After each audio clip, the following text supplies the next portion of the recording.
रवि एक साधारण सा युवक था, लेकिन उसके सपने असाधारण थे। वह हमेशा कहा करता, कल से मेहनत शुरू करूंगा। कल, फिर एक और कल, और समय चुपचाप आगे बढ़ता रहा। रवि को लगता था कि समय बहुत है। मोबाइल पर रील्स देखते देखते घंटे निकल जाते, दोस्तों के साथ बेकार की बातों में शाम ढल जाती, और रात को वह खुद से कहता, आज नहीं हो पाया, कल पक्का।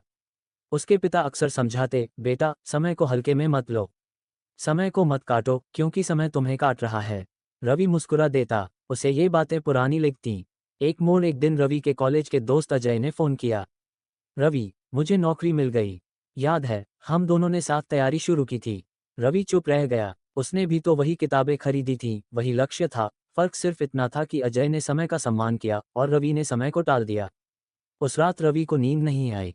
उसे लगा जैसे समय उससे सवाल पूछ रहा हो, तू मुझे क्यों काटता रहा? क्या मैं वापस आ सकता हूँ? बूढ़ा घड़ीसाज अगले दिन रवि यूं ही शहर की एक पुरानी गली में भटक रहा था। वहां एक छोटी सी दुकान थी पुरानी घड़ियों की। दुकान पर एक बूढ़ा घड़ीसाज बैठा था। रवि ने यूं ही पूछ लिया, बाबा, ये पुरानी घड़ियां क्यों रखते हो? अब तो सब मोबाइल देखते हैं। बूढ़ा मुस्कुराया, बेटा, घड़ी समय नहीं बताती, समय की कीमत याद दिलाती है। फिर उसने एक टूटी हुई घड़ी उठाई और बोला, देख, सुई टूटी है। क्या ये समय को रोक पाए? रवि का दिल जैसे कांप गया। बूढ़ा बोला, जो समय को काटता है, समय उसे जीवन से काट देता है, धीरे धीरे, बिना आवाज के। जागृति उस दिन रवि बदला। उसने मोबाइल का समय सीमित किया। सुबह जल्दी उठने लगा, हर दिन का छोटा लक्ष्य बनाता और उसे पूरा करता।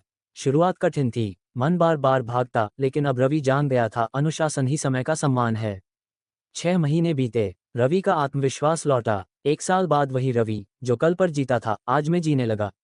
समय का उत्तर जब रवि को उसकी पहली नौकरी मिली, तो उसने सबसे पहले उस बूढ़े घड़ीसाज को ढूंढा। दुकान वही थी, लेकिन बूढ़ा नहीं। दुकान पर एक पर्ची टंगी थी, जो समय को समझ गया, उसने मुझे पा लिया।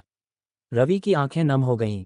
उसे समझ आ गया, समय कभी दुश्मन नहीं था, दुश्मन था उसे काटने का उसका स्वभाव। कहानी का संदेश, समय को मत काटो। क्योंकि समय बदला नहीं लेता, वह बस परिणाम देता है। जो आज को जीता है, वही कल को पाता है। पूरा वीडियो सुनने के बाद आपको अगर यह वीडियो अच्छा लगे तो मेरे इस चैनल को सब्सक्राइब जरूर करें